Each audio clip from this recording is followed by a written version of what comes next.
Kok cilik-cilik ngono, Mas? Ongel Mas saiki golek iwak. Yo. Wis ora koyo mbiyen dah soalnya. Sangat saya dahulu proses sungai Singkut adalah air yang sangat sering.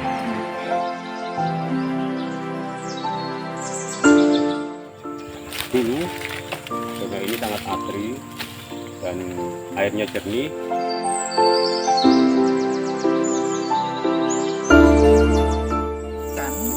Yang sebetulnya di Sungai Singkut itu sangat kaya sekali dengan habitat ikan.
Singkut merupakan kecamatan di Kabupaten Sarolangun yang memiliki luas dataran kurang lebih 500.000 hektar. Sejarah singkat Kecamatan Singkut. Kata singkut diambil dari kata sangkut yang berarti nyangkut. Karena pada zaman kepemimpinan Presiden Soeharto banyak penduduk dari Jawa yang datang ke daerah ini. Dan rombongan tersebut menemui sebuah sungai yang cukup besar. Dan setelah meminum air tersebut, orang-orang itu tidak dapat kembali pulang ke kampung halamannya. Atau dalam arti orang-orang tersebut tersangkut di tepian sungai. Dan akhirnya mereka pun menetap di daerah tersebut dan membuat sebuah kelompok transmigrasi.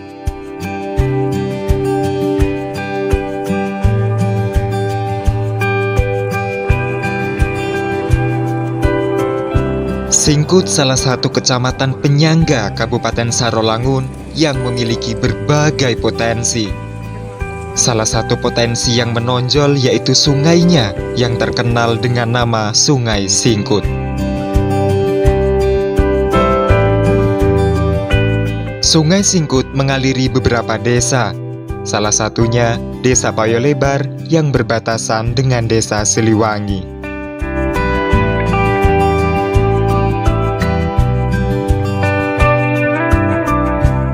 Keberadaan Sungai Singkut di Desa Payolebar memberikan sumbangsih yang tinggi bagi kelangsungan dan perkembangan desa.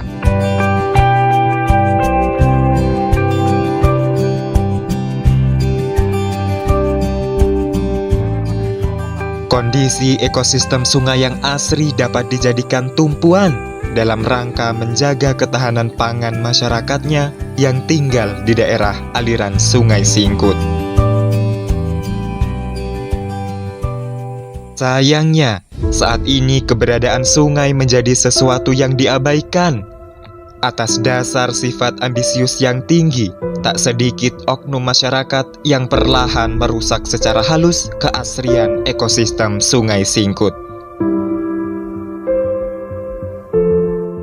Pasalnya, dengan tindakan tersebut dapat menimbulkan kerugian yang besar, yaitu rusaknya populasi ikan dalam ekosistem Sungai Singkut.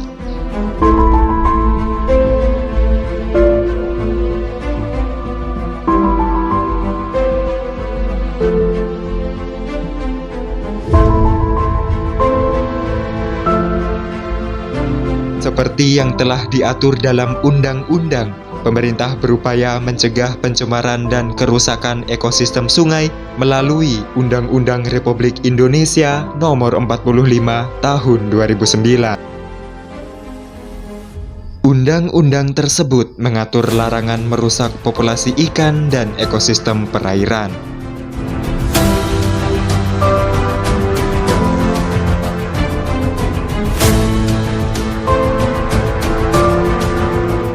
Jika terjadi pelanggaran, akan dikenakan hukuman berupa 5 tahun penjara dan denda sebesar 2 miliar rupiah. Begitu juga sama halnya dijelaskan pada Perdes Payolebar nomor 6 tahun 2021 yang mengatur tentang larangan menangkap ikan dengan alat sentrum, meracun ikan, dan alat lainnya yang dapat merusak ekosistem sungai. Barang siapa dengan sengaja atau lalai dalam melanggar peraturan desa ini dikenakan sanksi secara adat, mengganti benih ikan sebanyak 10.000 ekor, penyitaan hasil tangkapan, serta denda sebesar 10 juta rupiah.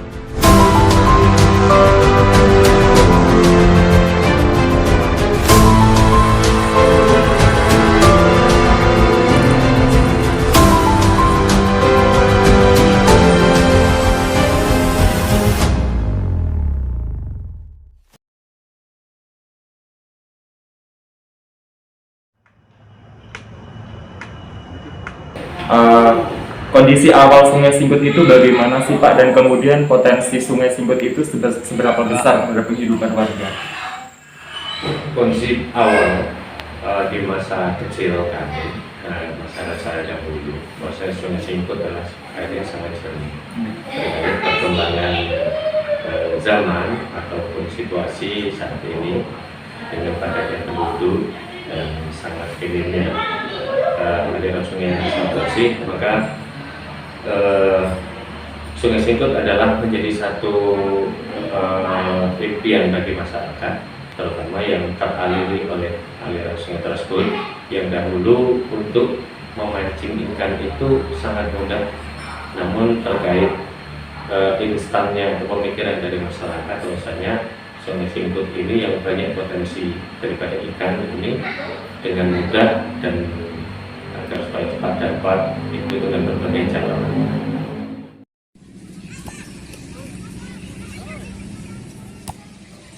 Berarti untuk saat ini kondisi Sungai Singkut itu bagaimana nih Pak? Apakah masih kondisi baik-baik saja ataupun bagaimana? Pada prinsipnya masih baik. Masih baik ya Pak ya. Tetapi ada kurang baiknya adalah di sini dengan adanya segelintir daripada masyarakat yang ingin segera ataupun secara instan mendapatkan sumber daya tersebut, maka dengan berbagai informasi yang ada, artinya dengan pola mengambil ikan yang tidak sesuai dengan yang diharapkan, maka kami mengharapkan kepada kita semua dan supaya kita kembalikan fungsi daripada Sungai Singkut ini, yaitu agar kembali asri, agar supaya ikan-ikan yang dulu sangat mudah kita jumpai dapat kita kembangkan kembali. Terkait pengobatan sungai tersebut, Pak, apa upaya pemerintah desa terhadap persoalan tersebut, Pak? Bisa dijelaskan, Pak? Baik, atas tindak lanjut daripada permasalahan penangkapan ikan secara instan memakai setrum dan obat-obatan untuk meracun ikan, maka dalam menyikapi hal tersebut, kami pemerintah desa pada tanggal 24 Juni tahun 2021 mengadakan musyawarah desa khusus terkait bagaimana kita untuk menanggulangi hal tersebut, yaitu membuat perdes tentang untuk larangan nyetrum, mengambil ikan pakai strum dan obat-obat untuk racun ikan tersebut.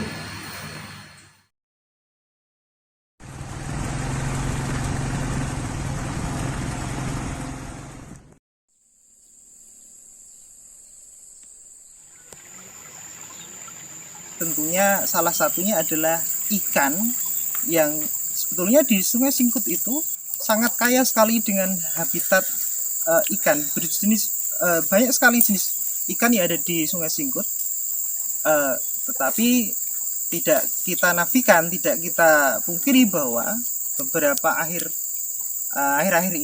tahun ini banyak sekali warga desa Payalebar senantiasa atau sering sekali menangkap ikan dengan menggunakan alat maupun bahan yang sebetulnya dalam perundang-undangan itu dilarang.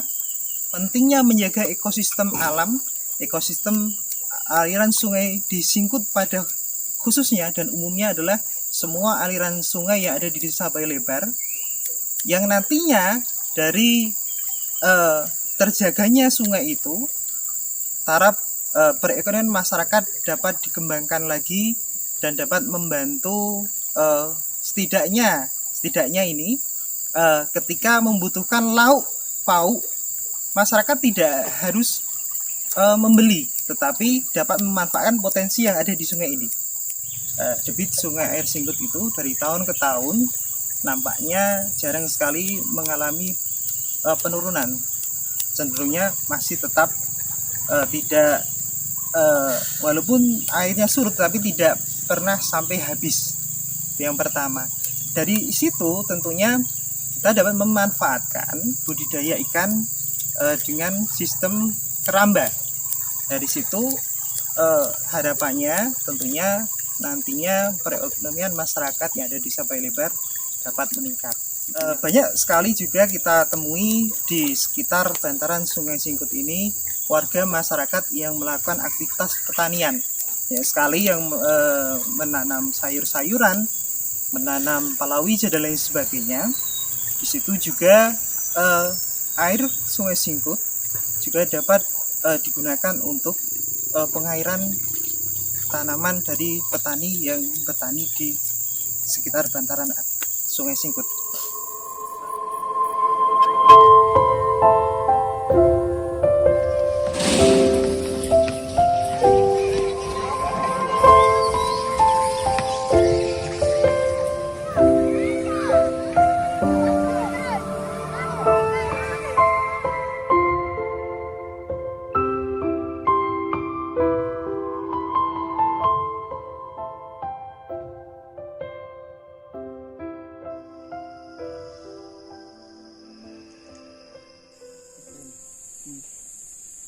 Coba Bapak jelaskan bagaimana kondisi ekosistem sungai yang dulu dengan sekarang.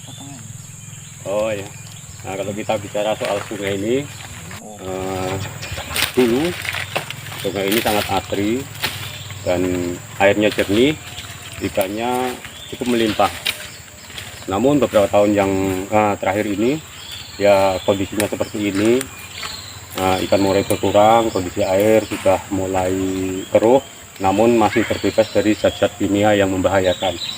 Untuk itu saya sebagai masyarakat Bayo Lebar sangat berharap pada instansi terkait ikut serta dalam rangka melestarikan daripada aliran sungai ini, supaya kedepannya ikan yang ada di sungai ini dan kondisi airnya pun akan menjadi lebih baik. Pak, populasi ikan, jenis ikan apa saja sih Pak yang hidup di air sungai Singgut ini Pak? Di sungai ini sangat luar biasa. Ada beberapa jenis ikan. Di antaranya ikan andalan sungai ini adalah yang pertama ada ikan tapa, ikan toman, kemudian ikan baung, ikan barau. Itu ada di sungai ini, bahkan masih banyak lagi ikan-ikan yang lain. Namun ya akhir-akhir ini seperti yang saya katakan tadi, ya mulai punah.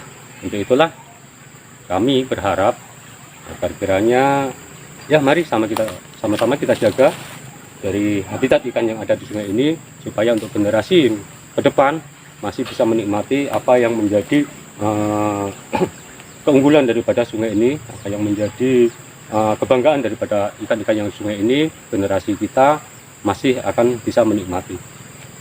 Nah, respon Bapak bagaimana sih Pak terhadap masyarakat yang mengeksploitasi sungai, yaitu penangkapan ikan dengan menggunakan setrum dan obat-obat kimia seperti potasium dan sebagainya? Itu bagaimana respon Bapak Pak? Ya, harapan saya untuk kedepannya ya mudah-mudahan masyarakat Bayo Lebar khususnya ya mulai sadar diri, artinya janganlah kita meracuni ikan yang ada di sungai ini lagi, supaya habitat ikan yang ada di sungai ini masih terjaga dengan baik. Itu semua akan terlaksana apabila kesadaran masyarakat itu sudah mulai tumbuh di hati kita masing-masing.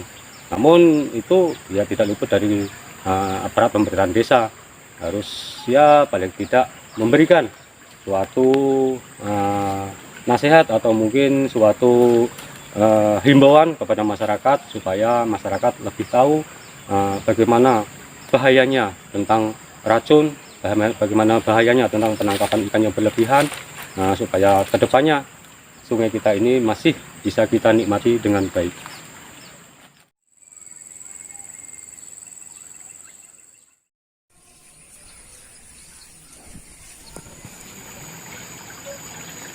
Mancing Mas. Nggih iki Mas. Golek lawuh gitu. Lah ket ya apa lak mancing? Ketesuk mau Mas, ya meneh. Lah ndi oleh? Iki to. Piro iki ya. Yo, Golek iwak ongel saiki kok. kok cilik-cilik ngono Mas. Ongel Mas saiki golek iwak. Yo. Wis ora koyo mbiyen neh soalnya. Kan kali kan sering diobat to, angger bar banjir terus 2 dina 3 dina diobat neh.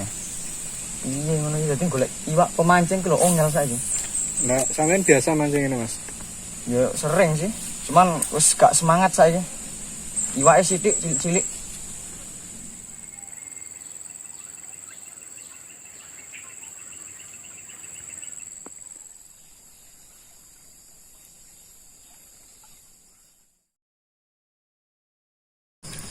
Nah, biasanya kalau ngobat itu ada tenggang waktunya nggak Mas? Misalnya berapa minggu sekali atau berapa bulan sekali gitu? Kalau itu, kalau menurut saya pribadi ya, kalau menurut saya pribadi ini kayak gini Mas. Kalau sekiranya udah, umpamanya baru kemarin saya ngobat, nah nanti jarak sebulan apa 2 bulan sekiranya udah ada muncul ikannya lagi atau udah ada musim-musim hujan itu kan ikan-ikan yang di atas pada turun Mas, itu ya kayaknya udah ada ikannya, mulai ada ikannya ya. Kalau ada temen mau ngajak ngobat ya ngobat lagi Mas. Kalau saya kadang ya saya ngajak temen, kadang ya temen ngajak saya gitu Mas. Pokoknya jaraknya itu nggak bisa ditentukan lah Mas. Kiranya udah mulai ada ikannya ya, kalau pengen ngobat ya diobat lagi ya. Nah, kemudian biasanya kalau ngobat itu waktunya gimana Mas? Malam, siang, apa gimana? Kalau waktu ngobat, kalau saya sering, kalau pribadi saya lah sama teman-teman itu lebih seringnya malam mas. Soalnya kalau malam itu ya lebih hening mas, lebih heningnya lebih banyak supaya warga sekitar juga nggak tahu, terus ya kayaknya lebih amannya malam mas. Itu aja mas. Oke, kemarin kan dari pemerintah desa sudah mengadakan sosialisasi mas, ya enggak? Sampai dengar itu mas? Alhamdulillah itu ya sempat denger lah itu mas. Wacana itu kan, nah, kira-kira kalau tanggapan sampean Ya. pelarangan kegiatan pengobatan sungai itu, Ya. nah itu tanggapan sampean bagaimana? Ya kalau tanggapan ini saya pribadi ya mas ya, tanggapan saya pribadi ada larangan seperti itu ya sebenarnya bagus mas. Itu untuk perkembangan atau untuk perbaikan sungai itu harus memang ditegaskan mas dari pemerintah itu. Ya saya sebagai pelaku ya agak ketir-ketir mas, apa larangan itu dibentuk kembali sekarang kan itu udah, wah itu udah ada rasa takut-takut juga lah saya sendiri nih mas ya. Kalau entah yang lain entah nggak tahu saya mas. Kalau untuk saya sendiri emang saya mulai agak hati-hati lah mas. Soalnya saya juga termasuk pelaku dalam pengobatan, ya saya termasuk merusak juga lah mas kalau saya.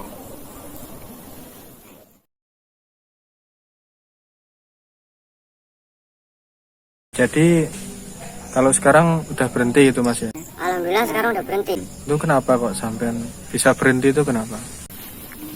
Dulu sih waktu saya masih ngobat ya seneng banget pokoknya, dapat ikan banyak, pokoknya kerja bentar aja langsung dapat ikannya udah banyak, jadi puas. Tapi lama kelamaan kok saya lihat nih sungainya jadi rusak gitu. Yang pertama itu awal mulanya airnya jernih, sekarang udah keruh, udah nggak jernih lagi. Bahkan sampah-sampah pun ada di situ sekarang. Makanya sekarang saya udah ada 3 tahun berhenti itu, nggak beli obat lagi, nggak ngobat lagi, pokoknya nggak ngerusak lah, biar lingkungannya jadi bagus lagi. Oke, berhubung sekarang sampean udah berhenti, ini saya mau minta pendapat dan saran sampean untuk pengobatan sungai itu menurut sampean bagaimana, dampaknya bagaimana dan segala macamnya. Dan juga mungkin saran-saran untuk yang masih ngobat itu sekarang mas. Ya kalau dampak dari Portas ini besar mas ya. Soalnya sekali semisal sungai dikasih obat ini, terus dari ikan-ikan kecil sampai ikan besar itu mati semua.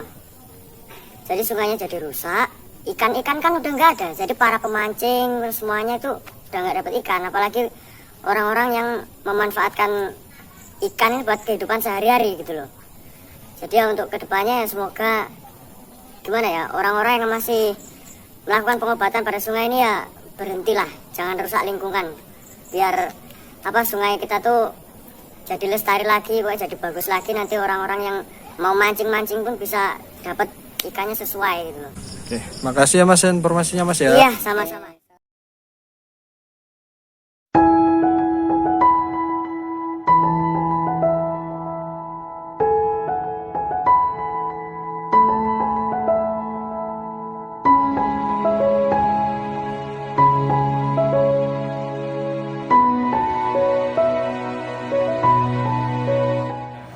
Dan unsur masyarakat yang ada, mari bersama-sama kita merubah mindset kita bahwasanya sungai adalah merupakan bagian kehidupan kita, yang tentunya dengan sungai yang asri menjadi juga bagian dari kehidupan kita.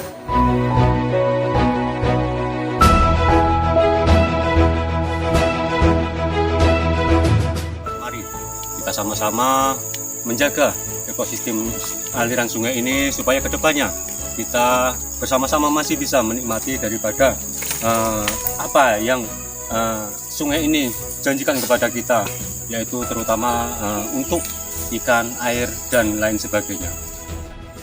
Mari sama-sama kita ikut berperan aktif dalam menjaga kelestarian Sungai Singkut serta semua aliran sungai yang ada di Desa Pae Lebar, supaya potensi yang ada di Sungai Singkut dan semua sungai yang ada di Desa Pae Lebar dapat terjaga dan dapat dinikmati oleh anak cucu kita.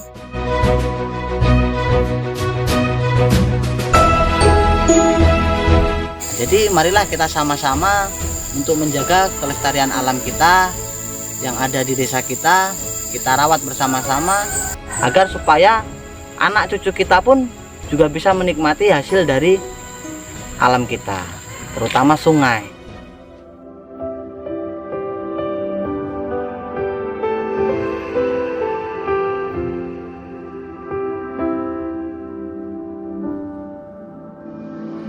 Sebagai warga yang cerdas dapat dicerminkan dengan menaati peraturan yang telah ditentukan.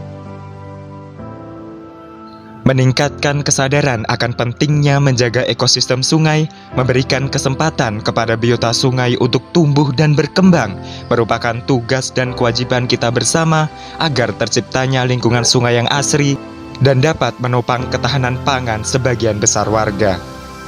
Salam lestari.